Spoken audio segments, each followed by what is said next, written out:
Thank you. Thank you to both counsel. I've received heads from Mr. Fanika. You can have a seat.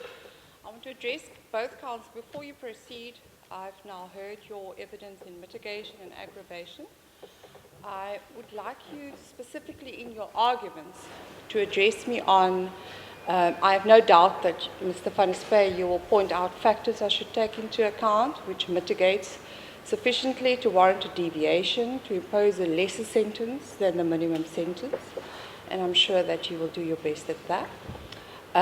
What I would like, and I ask both of your counsel to address me on that, that the aggravating features of these crimes, and in particular with regard to the minimum sentence, we're obviously referring to the crime of murder. The aggravating features, taking that into account, is vast. And I would like you to address me as to why this court should not consider exceeding the minimum sentence of 15 years in respect of count one. I would like you to give me the best argument that you can prepare in that regard. I will adjourn this court at 11. That will give you an opportunity, if you'd like, to take perhaps instructions and consider some arguments. Thank you. You may proceed. Mr. Court, please. Ladies, did the court say we are adjourning now? No, we will adjourn at 11 in order for you to prepare that, perhaps take instructions from Mr. Mostert, and then we can reconvene at 12 if you think an hour is sufficient to do that. Thank you. My lady, I'm not sure whether the court had a chance this morning to glance through my head argument. I'm not going to read it out in full. What I said here specifically as from page 5 and 6 and 7 is quoted from the judgment, the conviction judgment. Is the basis specifically, as I said, we score and how the crime was committed, hence leading up to the speed reading. That's the court is afraid of that, as well as the cause of death and subsequent staging to the defeat of administration of justice. What I want to emphasize is specifically what the court has asked us now. The aggravating features that I want to highlight, and from there I'll develop my argument then that indeed the court can exceed the minimum of 15 years on the murder. I've made mention to that right at the end of my heads of argument. Yes. Just to stop you there, I very briefly, my registrar actually emailed it to me and I read it very briefly on my notepad. I have a hard copy before me now. I saw very briefly you referred to the case of State versus Mtetwa, and I see a copy of the judgment is now before me, which I didn't see on my notepad. But just on that point, you don't, in your heads, really make out submissions, which you're most welcome to obviously do now, as I've invited you to do and asked of you to do, that the aggravating features of this matter are so grave that an argument can be made out that it warrants exceeding the minimum sentence. Although you do refer to State versus Mtetwa, and in State versus Mtetwa, the court has convicted Mr. Mtetwa, renowned artist, of murder, but there, dolus eventualis, but notwithstanding that, imposes a sentence of 18 years, exceeding the minimum sentence by 3 years because of certain aggravated features. But that doesn't come out quite in your heads, but you're allowed to, obviously, as I've asked you now, I'll Yes. let the matter stand down at 11, and if you want to do that before that, to consider that, you're welcome to do so. Indeed, that is so. Where I started off that it has to exceed the 15 years is that I submit in paragraph 59 of my heads on page 13 that the sentence this court in discretion can impose on count 2, defeating or obstructing the administration of justice, that should not run concurrent with the 15 years. Why should it not run concurrent?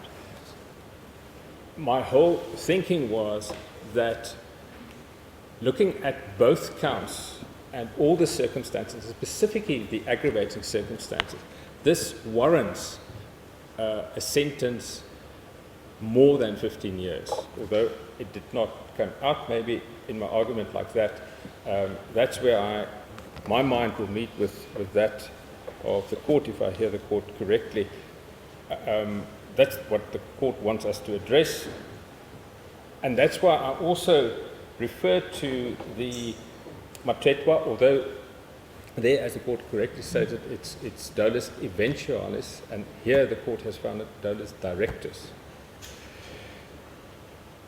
If I can start paragraph 1, if one looks at the cause of death and the manner, what is aggravating and what would support a sentence more than the 15 years is that she was murdered in the sanctity of their bedroom by her husband. That was her safe haven. The accused was not a stranger for her. She was vulnerable there. They were in a position of trust with one another, despite the circumstances that they found them in with this grave dispute, as we all know. He was the father of their children. And again, despite all what was said over that weekend and before, and I addressed it in my head, he never said to her, or he never started divorce proceeding. She was always of the mind, when attending Carol Nader, the sessions, that this marriage can be saved. And that was her focus. And that made it even more vulnerable when he adhered to her request and came back to her room after they left the room where Jolene Ottoskou was in.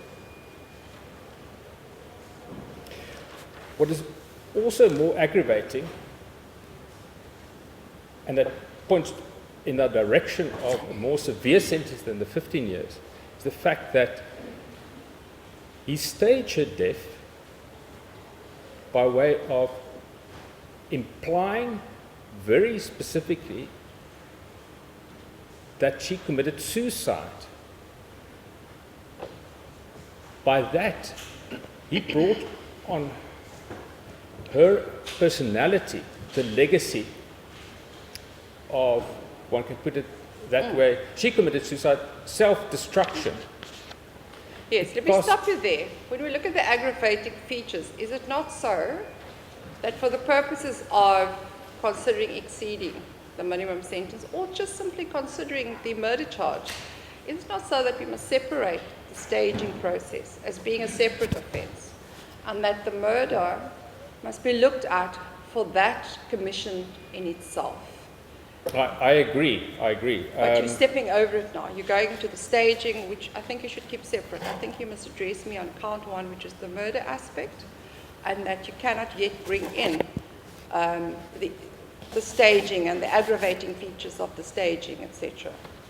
As the court pleases, I was at point 2 on my head, paragraph 2, but I'll leave that for later then. I make the point at the bottom of page 2, paragraph 7, the prevalence of intimate femicide, as we've heard by Dr. Abrams. And although her research is of a general nature, she makes out a compelling argument and have referred to us, as I stated in my heads, to global data, where South Africa really compares badly, if I can put it that way, compared to the rest of the world, 57% versus 39%.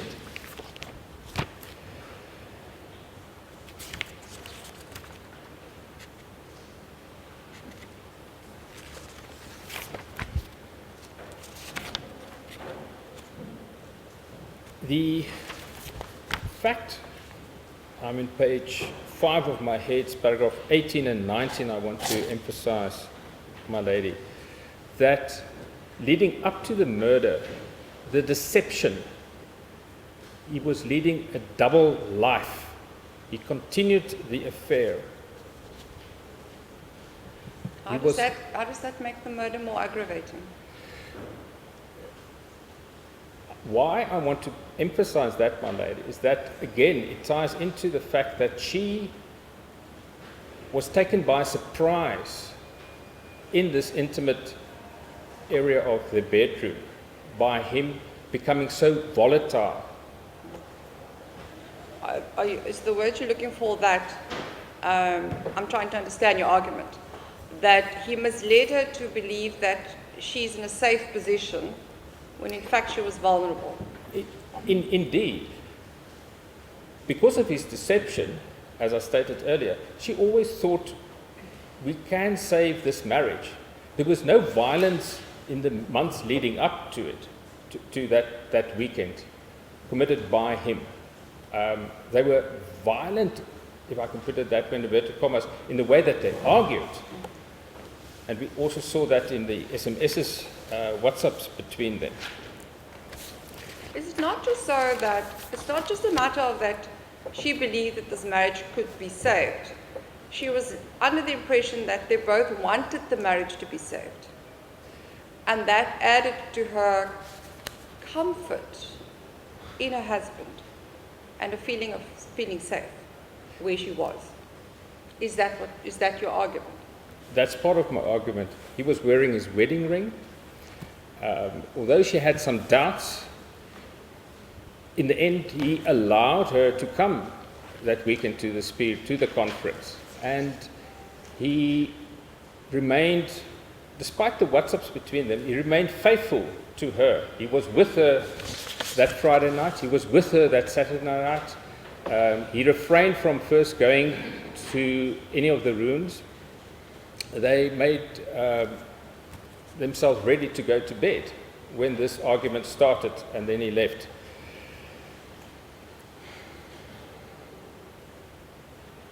So I think I've made that point of the defenselessness, the vulnerability she found herself in after they returned from the hotel room where Jolene Altersky was in. The further aggravating circumstances, and I'm on page 6, paragraph 25 of my head, are the high degree of force that the injuries she suffered from, and that the court found was caused by the accused. It's indicative of a vicious attack on her. We've got the cause of death, most likely cause of death, by the pathologist, but that was preceded by a number of injuries. And it's not exactly clear because we need to infer from the injuries and from the pathologist's report how that was inflicted on her.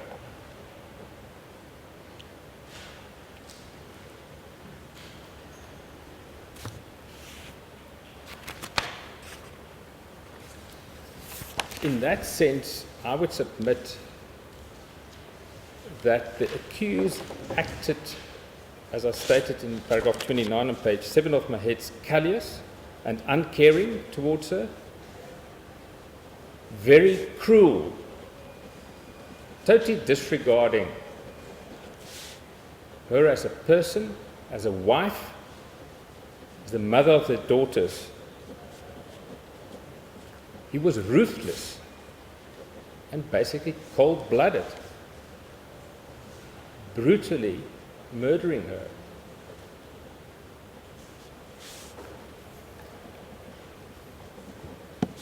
Without any conscience to the effect, the devastating effect that we now all know and has been put before court evidence.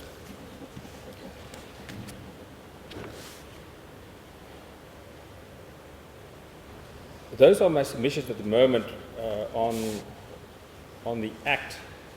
the direct intent to murder her in those circumstances. I then developed my argument on who are the victims here.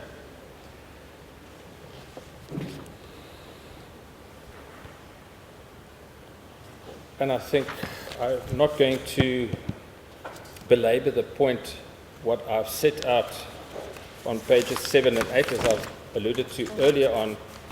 This comes from the judgment, the conviction judgment. What I do want to add are that Lou Geffen Sotheby's International Realty, as well as the Spear Hotel and Leisure Estate, are also victims and have suffered loss. And I've developed it on page 9, this argument, the huge publicity that it drew, the negative impact it had on their corporate brands. Yes, I saw that. Let's talk a little bit about Susan. Throughout these sentencing proceedings, both in mitigation and aggravation, I didn't hear much about Susan, about what the commission of these crimes had means for the life she had, and that was taken away from her, and what it meant broadly to others. Well, that's what I started off by saying on page 7, paragraph 32, that she was a highly intelligent woman. She was very caring and lovingly involved in the upbringing of their daughters. She was at all times a loyal wife to the accused, and she played a huge constructive role in her immediate community through various charity commitments. And I can just refer back to the evidence of Jane Newcomb, the background and how she perceived her marriage of 23 years, if I'm not mistaken, was the length of it. I further submit, as a person, she led an honest, ethical life. She was instrumental in creating a safe home for a family.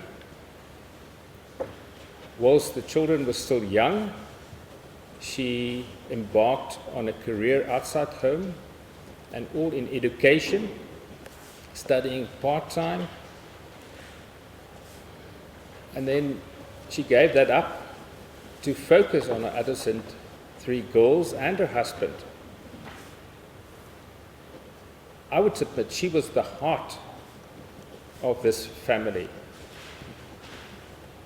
She cared deeply for them, each one of them, and wanted the best for them. And it's clear that she was extremely well respected and loved by many friends and her family. And then I also make the point, paragraph 34 on page 8 of my heads, my lady, that one can just start to imagine what went through her mind when she realized what was happening here. Being attacked,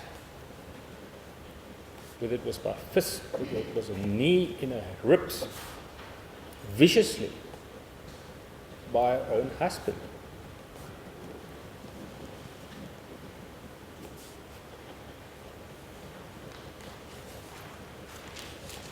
And it's clear from Mr. Rian Perry's report what devastating impact her death had on the rest of her immediate family. And I've elaborated on that on page 8. Not only the 3 girls, but her parents, Diane and Neville Holmes, her brother, Mark Holmes, her sister Angela, Peter Norton, and their 3 kids.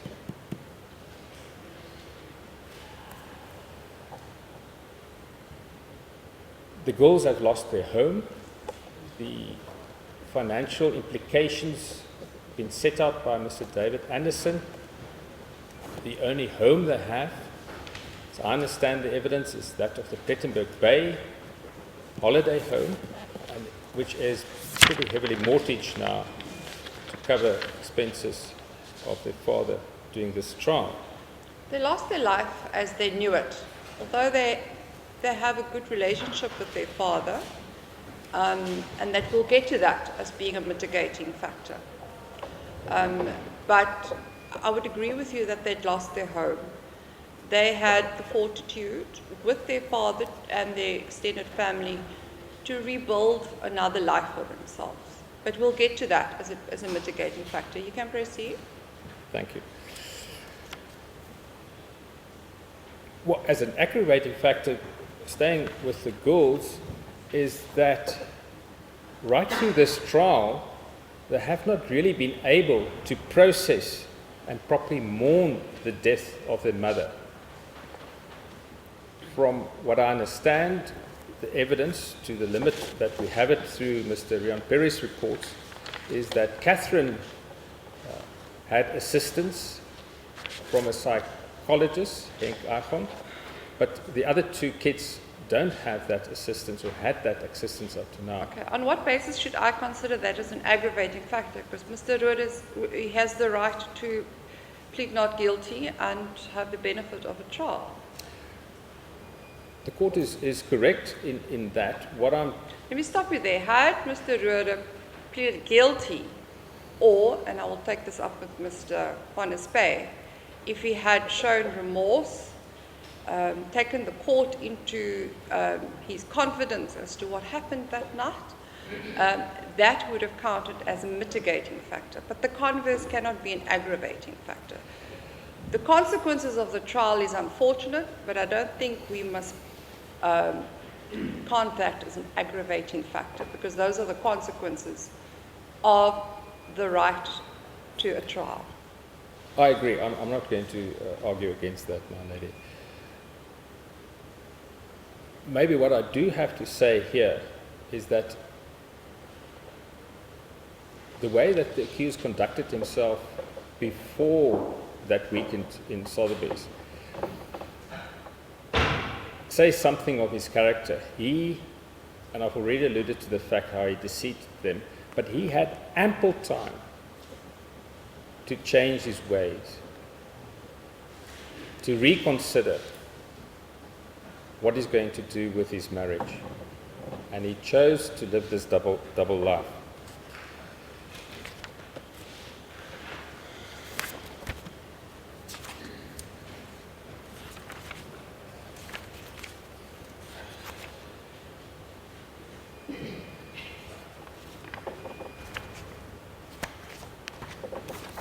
Maybe in closing, and then I'll rather wait in reply. I haven't seen anything from the defense what they're going to argue. Why I submit that there is not substantial and compelling circumstances, and it ties into the argument then that the aggravating factors taken as a whole, if you compare that to mitigating circumstances, it overshadows the personal circumstances of the accused. The only thing that I can think of, if you weigh this, that in the end indicates to us a more severe sentence than the 15 years, is the absence of previous conviction. And that most likely he will not commit an act like this at all in his lifetime. However, and I've alluded to in paragraph 55 on page 12 of my history, that where rehabilitation comes in, we can't talk about that because of his stance that he wants to go on appeal on the conviction of this. Well, that's got nothing to do with the other. We consider sentence as where we are now. Rehabilitation is one of the objectives of sentencing. It's one of the elements that we must take into account. Rehabilitation, deterrence, prevention, retribution. What do you say on rehabilitation? How should that feature into such a serious offense? Well, as the court correctly said, we have to look at the possibility of rehabilitation, and that might play a mitigating role if he's a strong candidate for rehabilitation. However, we can't really debate that because he wants to appeal the conviction. So that ends the debate. I don't think so. I definitely disagree with you, but carry on. I'm not going to really push that What about the fact that argument. that there are these 3 daughters who have suffered severely through no fault of their own, the loss of their mother, and the trauma that came with that? What about that? To what extent must I be guided and take that into account? I think it ties in with what the accused wants to argue on mitigation, that brings it more in balance and back to 15 years or even less. He brought it onto himself, and the fallout is what we now see in the suffering, clearly, of the 3 kids. They're torn apart. They're loyal towards the accused. It's clear he was a good father at times. He was loving. And they're at sea, they're at lost. What to do? This is a consequence of his action and of the murder. And one of the many features the court must Yeah. balance together. And then lastly, the interests of the community. Public Community. interest. I've dealt with that in my head, coupled with the proportionality test that the court has to take into account. I've said in paragraph 49, these are crime, or the murder is a crime that necessitates a lengthy custodial sentence, and there's ample authority for that. It also will send the right message of deterrence, and I've quoted the Van Lochenberg Gauteng judgment 2012 on page 11, a general and a specific deterrence, protective of society, the desire for retribution. But the court can't also be swayed just by public opinion. We all know the law on that. Although I do emphasize in paragraph 53 of my heads on page 12 at the top, too lenient sentence and too easily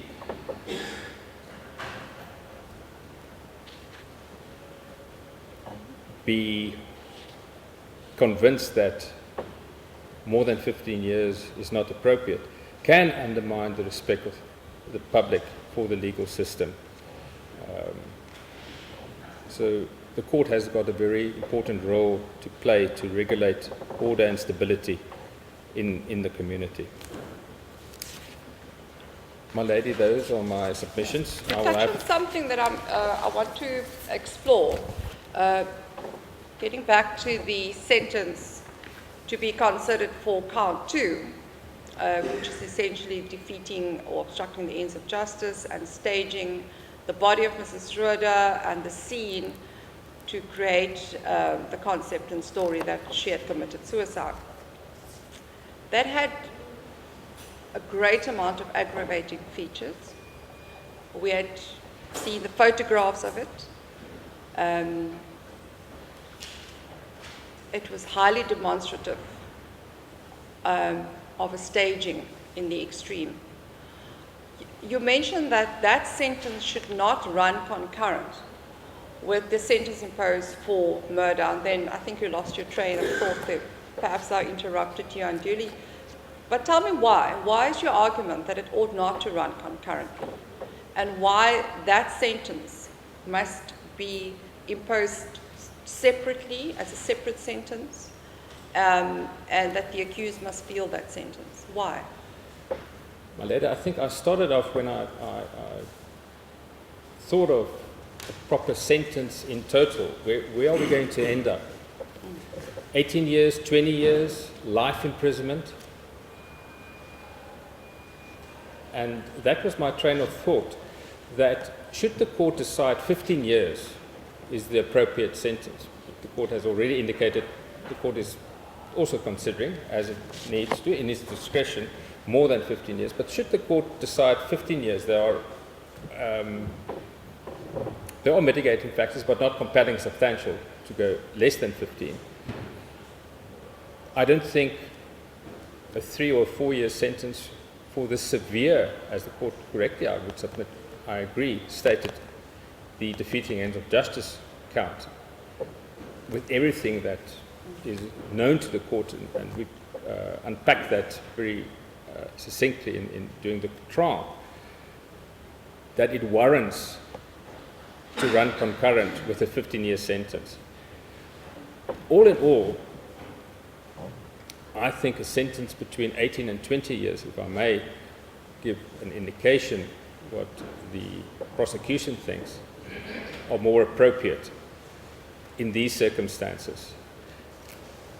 It can then, if the court decides in its discretion to impose a sentence of 18 or 20 years on the murder count, then I would submit the sentence, also imprisonment, for the second count can run concurrently.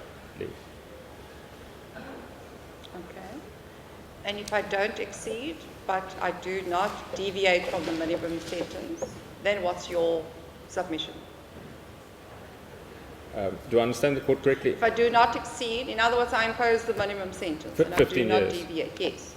Then, and this is the submission I made, a further imprisonment, 3, 4, even 5 years, can be imposed on count 2, not to run concurrent with the sentence on murder. That was my initial starting point in my arguments. Thank you. Thank you. Yes. Mr. Van der Spey, it's now 20 to 11. Are you ready to proceed? I am, my lady. Thank you. My lady, if I might just summarize my intentions in addressing the court. Subsequent to our conversation in court on Monday, I elected not to prepare heads of argument, written heads of argument. And secondly, with regard to my learned friend's heads of argument, while I am indebted to him for letting me have a copy in advance, I only got it so late this morning that I haven't actually read them yet. He also gave me a copy of this unreported case in the judgment of Ladyship Goliath. And it was my intention to refer to various cases in addressing the court, and I'm pleased to note I have had occasion I have read that judgment this morning, and all of the cases that I wish to draw the attention of the court to are in fact reflected in this judgment, and in particular the ones relating to the issue of substantial and compelling circumstances.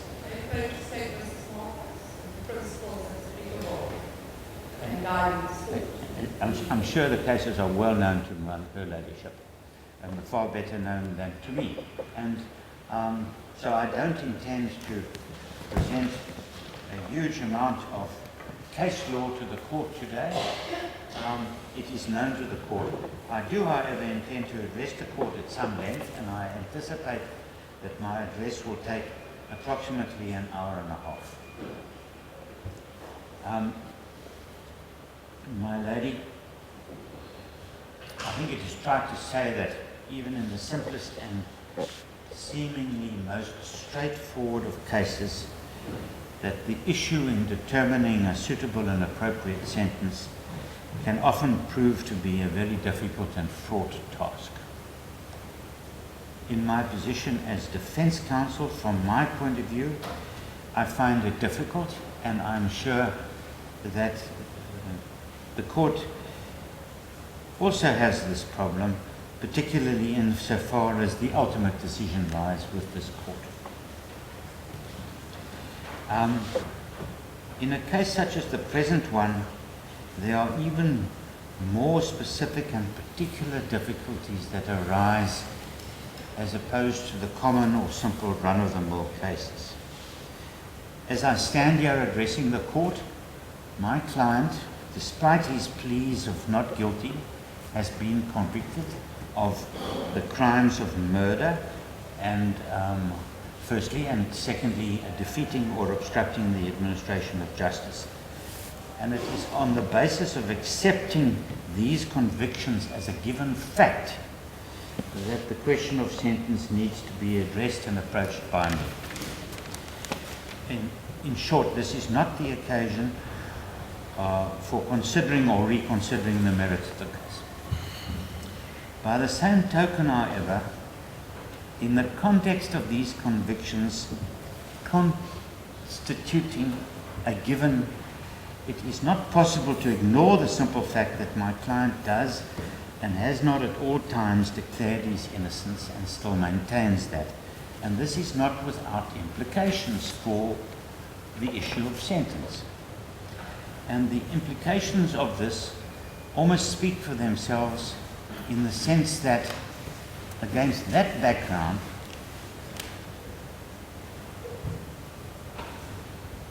it is not available to me or to my client to raise any points in mitigation along the lines of, for example, placing facts or information before the court in attempted extenuation of his conduct in murdering his wife, or to ameliorate the circumstances giving rise to such conduct on the basis of his version of the events, such as, for example, that he was provoked or that circumstances caused him literally to snap and lose control momentarily, or for that matter, and the court has already alluded to this, to the effect that he has now undisputed remorse for his actions in murdering his wife. It's not available to me to argue that. It's not an aggravating factor either, but it could count as a mitigating factor had he chosen to do so, and it's his right if he does not wish to do so. You can proceed. As a court, please. And I don't intend to produce any arguments along those lines. And I also hasten just to add that nothing that I place before this court in argument relating to sentence should be construed or interpreted as an admission or an acknowledgement of any nature on behalf of my client regarding this matter. I think that's the law of general application in sentence proceedings. It need not be said. You can proceed. Thank you, my lady. I am proceeding. But I am entitled to deal with and to place before the court mitigatory aspects that arise and are to be seen in the context of the court's finding of guilty. And I intend to place before the court and to highlight various material aspects and points that I do believe and submit are of a mitigatory nature and should be taken into account in the context of this case. Now, I pause just for a moment. While my learned friend was presenting his argument, I skimmed as best I could through his heads and listened to him. And my understanding of his heads is that at no stage whatsoever in his heads does he raise the suggestion of a sentence or recommend a sentence that should exceed the minimum period. That was not his argument until he opportunistically heard the court asking him to address in terms of the aggravation aspects. And that it arose for the first time on his behalf. But it is the law. As the court pleases, but the point is his argument as encapsulated in his heads did not raise that. And secondly, my lady, I do not see, I might have missed it, anywhere in his heads a suggestion that the sentences for the two crimes should not run concurrently. I don't see that anywhere in his heads. Now, just to get back to the basic principles involved in the question of sentencing. As I understand the law, the authorities are clear on 2 points when it comes to sentencing a convicted person. And in the first place, an appropriate sentence is one that serves the interests of justice. Albeit the interests of justice can at times be a most intangible and somewhat abstract concept. Well, we are assisted by State versus Zip, which points us pertinently to the triad that the court must be guided by. Thank you, and that's the second point I'll be getting to in a moment, my lady. But it remains the primary objective that the sentence that's imposed should be one which dispenses justice, and that this principle of dispensing true justice underpins each and every sentence that is imposed in every case by any court, including this one. Of course, it is ultimately for this court to weigh up and balance all the relevant and the material information and evidence that has been adduced and placed before it in a judicial manner in arriving at a just sentence. And secondly, as I said, the point I'm getting to, it constitutes acknowledged law that in imposing a sentence, a court needs to take into account and give consideration to the following three major aspects. They are the nature of the crime, the wishes and interests of the community, and the personal circumstances pertaining to the accused. And an objectively balanced weighing up process needs to be undertaken in respect of these three components in order to arrive at a just, fair, and equitable sentence.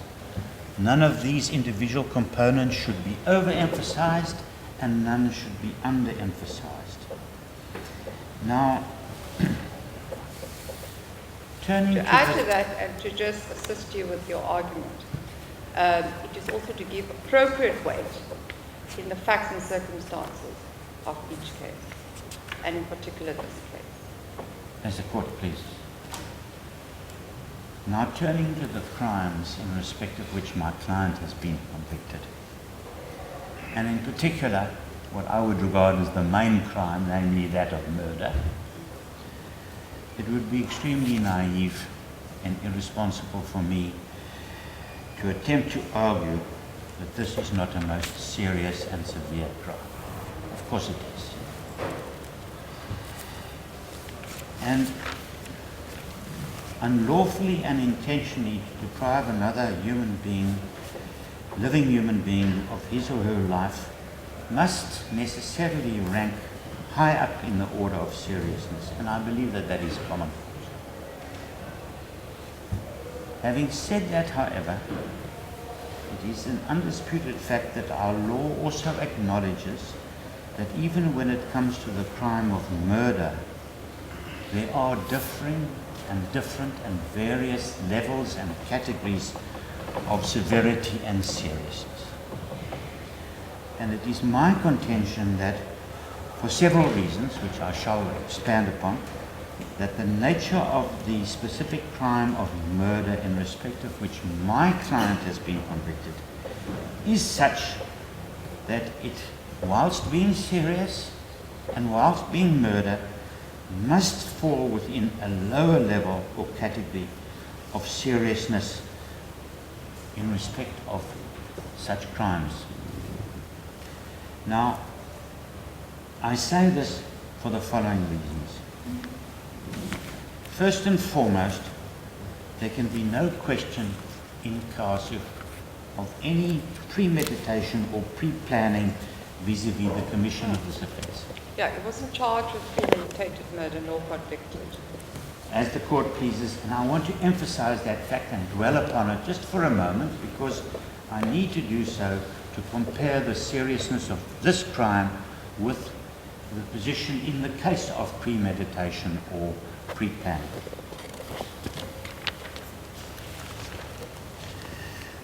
As the court rightly points out, he was not charged with that, and no such allegation has ever been raised by the prosecution. And of course, the reference to the Criminal Procedure Act in the charge or in the indictment is such that we can see that that is excluded. Just in passing, there was an allegation in 2 affidavits by Sergeant Apollos that he suspected a premeditation in respect of the murder of the deceased, that was investigated, and the evidence proved that there was no substance to that allegation whatsoever. In fact, the veracity of that evidence was disputed. Now, further, if I, as I have done, carefully study the judgment of this court on the merits, the question of premeditation does not enter into the picture, and in addition, when one looks at it simplistically, it would be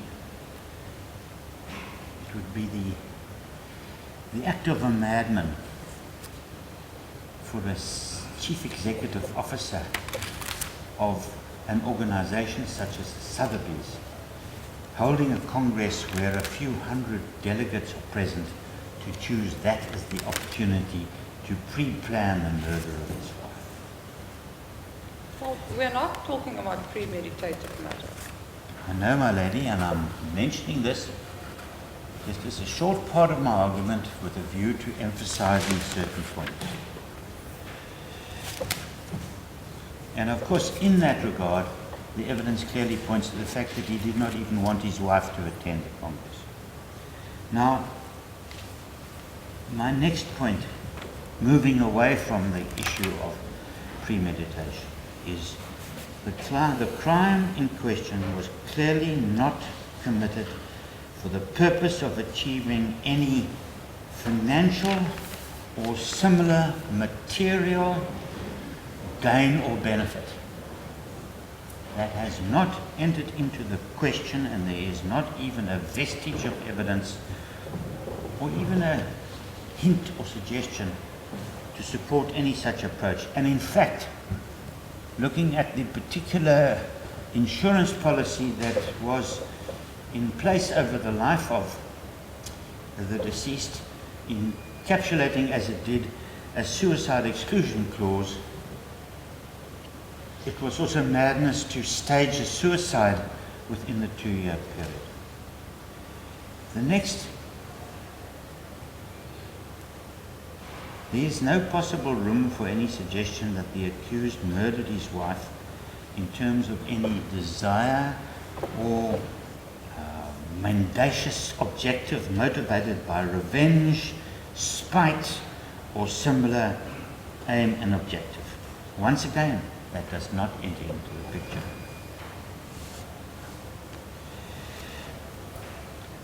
I think it is fair to say, in regard to the findings and judgment on the merits that have been made by this court, that the crime in question, the murder, was committed in a moment of passion and absolute weakness and madness and loss of control, in the context of the accused simply having snapped and, by all accounts, constituted conduct on his part that was totally out of character. Now, what do we see here? We see a situation in which the accused became embroiled in an adulterous relationship with a third party.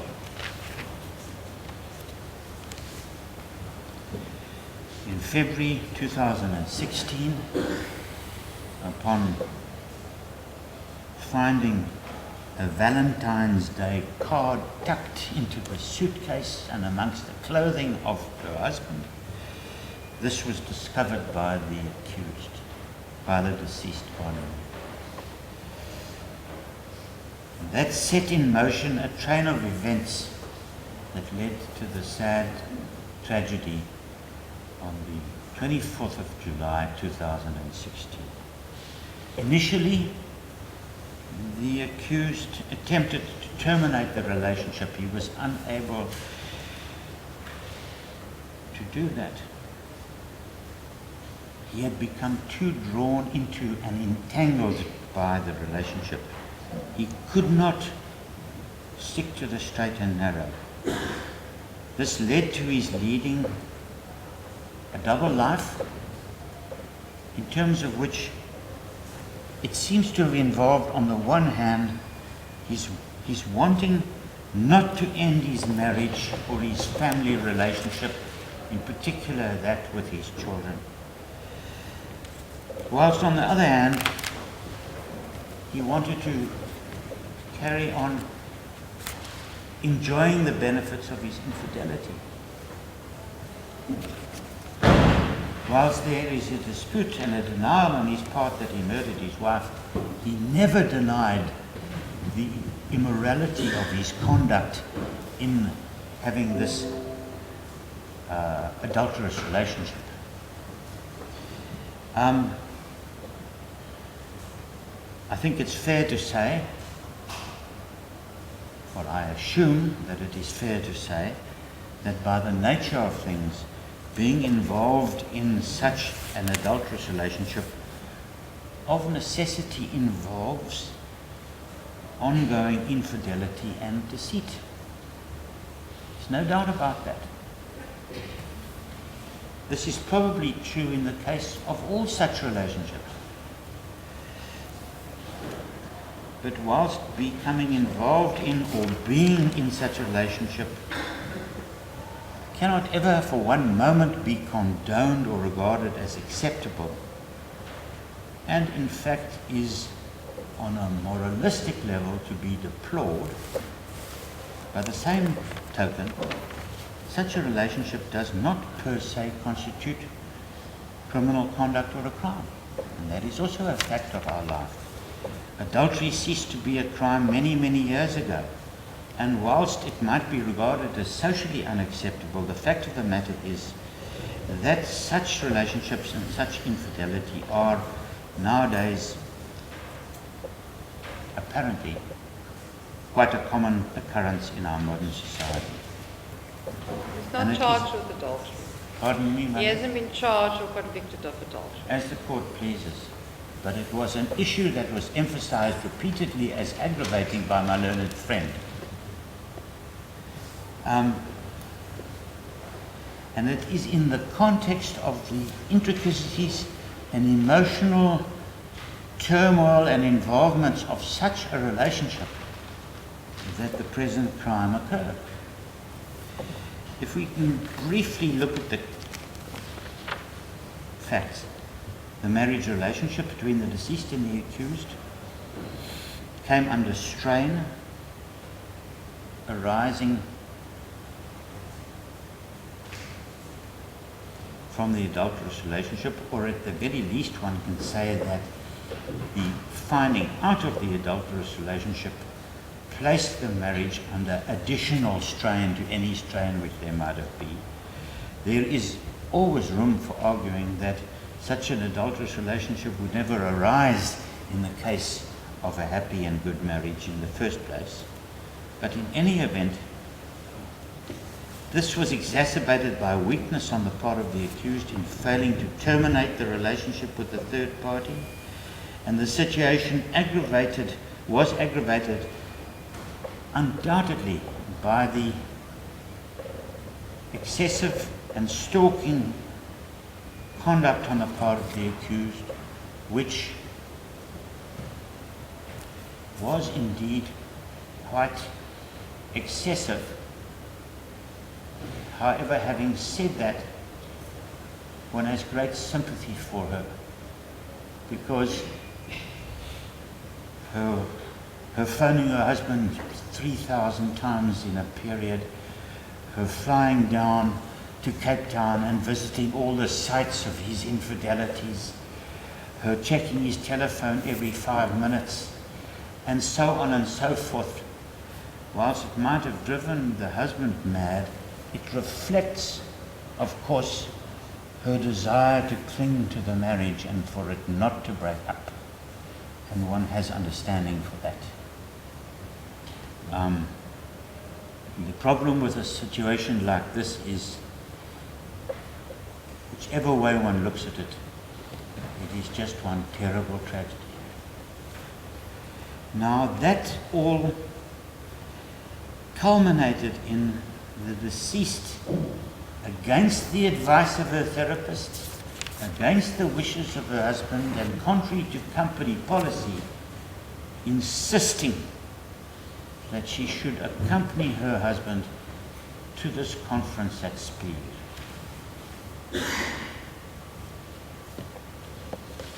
And if I could paraphrase, that seems to have set the stage for the perfect storm. We have a main function. We have, of course, jockeying for position, and before that we have everyone walking around on tiptoe to avoid a confrontation. We have the accused absolutely petrified that something will blow up. And we have then this main function going on till the early hours of the morning and involving, as it clearly did, the consumption of intoxicating liquor. The combination of music, jollity, liquor, the presence of all the three parties, one might say, was a recipe for disaster, particularly when the accused was then asked if he wanted to attend, pardon me, an after party. And what happened? The accused went into the bathroom in the hotel room, and his wife found him in the bathroom, either sending or deleting an SMS message to his girlfriend, wherever she was, in another room at Speed.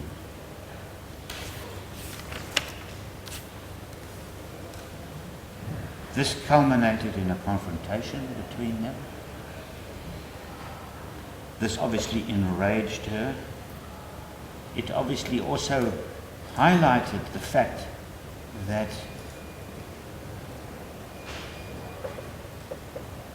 there was still a relationship between him and the third party.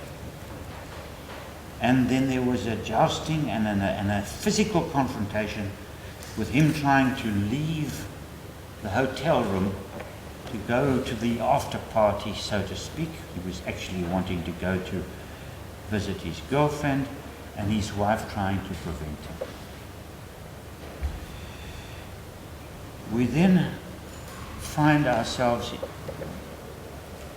viewing the bizarre behavior of the accused, Mr. Rohde, wandering through the pathways around the hotel rooms at Speed, being followed closely by his wife at something in the vicinity of 2:30, 3 o'clock in the morning of the 24th of July, with his wife walking barefooted and having no clothes on whatsoever except a toweling bathrobe belonging to Speed. Now, that does constitute bizarre behavior on the part of his wife, and it certainly is not behavior that one would normally associate it with somebody in the cold light of day who is cool. I just want to, it is now 11:05 and I have to adjourn at 11 o'clock. As a If we court, allow your sentence to finish, and let us proceed then thereafter.